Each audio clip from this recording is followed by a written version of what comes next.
Hey, welcome to the Pharmacy Residency Podcast, a member of the Pharmacy Podcast Network. I'm excitedly working on the interview course, which I'll talk about a little bit later. But I did want to tell you guys that I am working every day through Christmas, through New Year's. I may not be in the state, but I will continue to work on letters of intent and to support you guys as you're working on your supplementary essays, helping PGY1s and PGY2s. Some of you PGY1s may be working on Christmas with me. So again, feel free to contact me at tonythepharmacist@gmail.com. I work pretty quickly. If you have an imminent deadline, like next day or 2 days away, it's not a big deal, to me at least. I should be able to work with you, but do make sure you get an email back from me. And then residency.teachable.com/P/extreme LOI. That can not only help you with the letter of intent, but some of the introductory interview kind of things you'll want to look at are there. But what I wanted to talk to you today was about really understanding what mission-driven means. So my arms hurt not as bad as they had. And I went to, I call it a spa day, but it's really not. There's a mall some 15 miles away from here, and there are these dudes in the middle that'll do like massages for like 20 minutes or 30 minutes or whatever. And today I went for 45 because my tunnel syndrome had been getting pretty bad, and it does a pretty good job of releasing it. And so if any of you are having trouble with stapling too many times or things like that, it actually does help. But it's loosening the top muscles up in the neck and things like that. But I'm also going to CrossFit every day. And I'm also able to do a lot of exercises that maybe you can or can't do in your state. We're looking forward to our children going back to school full time, maybe January 19th of next year. But again, that's still up in the air. We don't know. There's this new rampant virus up in the UK that, who knows, it may be a super spreader, whatever it is. And it comes down to controlling the things that you can control. What I can control is that I spend probably the first couple hours of the day working on letters of intent. And then I hang out with my kids, or I take them to school, or I'll take them to childcare tomorrow, and then we'll do something fun later. But something I did this weekend, which is kind of embrace a day off. And of course I didn't take the full day off. But what I did do was I went swimming with them at the pool over at the gym. You have to reserve your spot or whatever under the COVID guidelines and so forth. And then I took them up skiing, and it was 45 minutes to get there, some 5 hours of, goodness gracious, it was like 4 or 5 hours of skiing. And they had never skied before. So it was not only that, but then I don't know if I can do it. And then I was there to watch them ski for the very first time in their life.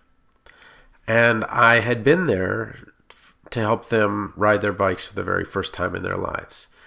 And I feel like that was what the promise of becoming a pharmacist was. Yeah, there's this whole top of the license thing, but I can tell you my kids could care less if I practice at the top of the license, if I miss some of their events, and if I miss the important events. And I feel like as my parents have paid it forward to me, they've really given me what my parents did not get, which is the ability to help me along the path on whatever I want. Well, one of the girls wants to be a gymnast, the other one a soccer player, the other one a baker. And of course, they've got multiple other interests and things like that. But the promise of being a pharmacist is that you would have the time and the resources to have that upper middle class kind of thing, where I assure you, I still have problems, but as it was in a movie or something like that. Some of these are very uptown problems. That my kid's backpack for gymnastics is like $70, or her uniform is $200, or that it costs what I think it's now $10 for each kid, $15 for each adult. So if my wife, and my other two kids want to go see the other one go do gymnastics, it would cost us $50 each time.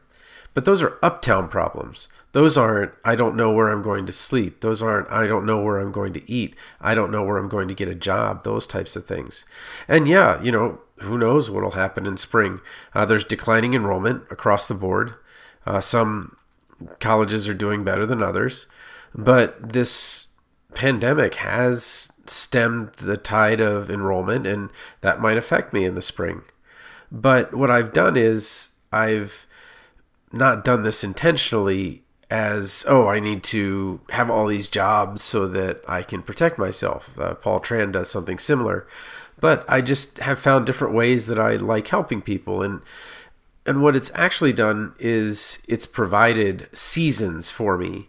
So with any kind of academic job, there you go on the semester system. So by definition, you have seasons. Some have just fall, spring. Some have fall, spring, summer. I have fall, spring, summer, but we do have significant breaks in between. And this letter of intent thing is kind of a fun way of using something that I know I can do at a level that is really high for people when they really need it.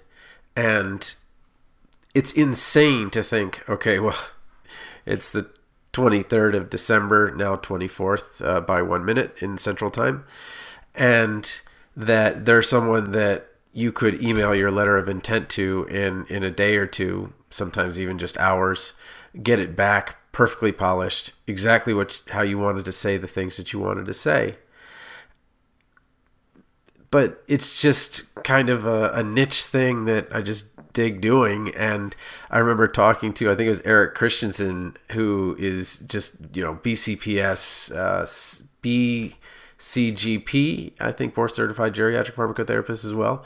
And he does a bunch of stuff with board certification. And when I tell him about, writing these letters and helping people edit them and all that, he's like, oh, that sounds terrible. And then when I think about what he does, I'm like, I don't know if I would want to do that. But we both love what we do. We're both successful at what we do. And we both have our own little spot in the pharmacy world where we help other people. And that's where it kind of all starts. I started doing this for free like 4 years ago or something like that, where I just said, hey, I'll, help some people with their letters. And I did, but it was kind of a letdown because what I would get is nothing back. I wouldn't hear back. I wouldn't know. There was no connection. And I don't think that when there was no investment of their time, their money in some amount or another, then the investment wasn't there on their end. And that didn't work. And eventually I've got it to where it is now, where like, all right, I can do this. This is what I need from you. This is how you should set up what you send me. And then we can work together. This kind of collaboration that we're talking about is something that many of you are talking about in your letters, the interprofessional collaboration between you, physicians, nurses, other people on the team, but also your fellow residents, your fellow students, and things like that. But my big concern is that many of you are acting alone right now, that many of you are trying to do this on your own, thinking that if you just can get a couple more hours, if you could just get a little bit more energy, a little bit more coffee. But there's little joy in that. There's a lot of joy in sharing what other people are succeeding at. And yeah, I get it. I'm older. I've got kids. So when it comes to Christmas, I'm not like, oh my gosh, I want this, this, and this. I'm actually probably one of the toughest people to buy for. I'm like, just get me an Amazon gift card. I know I'll use that for sure.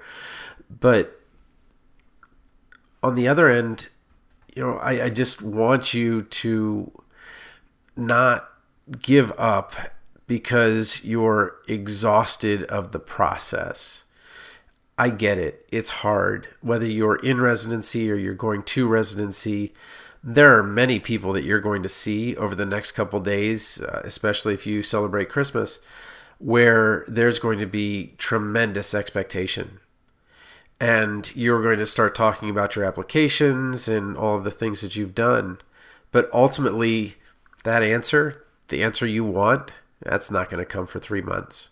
And that's really hard. That's a burden, especially if you have maybe a young couple or a young marriage or, a kid or two, and you're trying to make plans.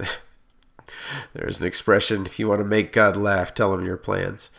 And that just doesn't work. So what you do is you just say, okay, well, you know what? I just got to dig in and find who can help me. And yeah, I can help you with this one little thing, but what I keep hearing over and over again is just getting that first one done. That was all the impetus they needed to just get back on the trail, to just get back going. But I'm also hearing from people that they just need somebody to encourage them. They just need someone to say something nice about what they're doing. Because maybe right now they're in a particularly difficult APPE where every day they go in and they feel like they will never be good enough. And that happens because there's such a huge separation between a PGY2 trained specialist who's been in the, whatever area for 10 years versus someone who's in their first or second week and then halfway through their final year. So I just want to take a minute to encourage you, to remind you that there is a team out there that can help you, and that there are people that can help you, and that doing it alone not only is unproductive and maybe not the best way, but also there's just not as much joy in it. Yeah, I would love to actually spend time with my friends, and I am going to go out to Arizona to go see my best man and hang out in Tucson for a couple days, then see my family for a couple days. But that's something that I've carved out and something I've said, I just have to do this. And it's just a couple of days away, but I assure you that, I'll come back recharged, but I'll still be doing letters and I'll still be helping people. And that's because that isn't work for me. Well, it kind of is sometimes, but it's a labor of love, I guess you would say. So anyway, I want to wish you guys the best. Let you know that I will be working through the holidays every day. The most it would take me is 2 days to get something back to you. So whether it is Christmas, New Year's, or whatever, I can still help you. And we're way past the point where I need the money for this. And I'm just throwing it in my kids' college fund anyway. But it just is really a mission-driven thing for me now, because I guess when I look at my dad and how hard he had to work and how much easier it would have been if he had just had someone that was there that would always be available to help him with those things that non-native speakers really struggle with, and it tends to be this kind of formal written explication of your qualifications, desires, match, and all that stuff. And it's annoying to some extent, but it's just kind of one of those hoops that you got to go through. So I'm here to help you if you need it. Happy holidays, and who knows, I may be talking to you again in a couple days.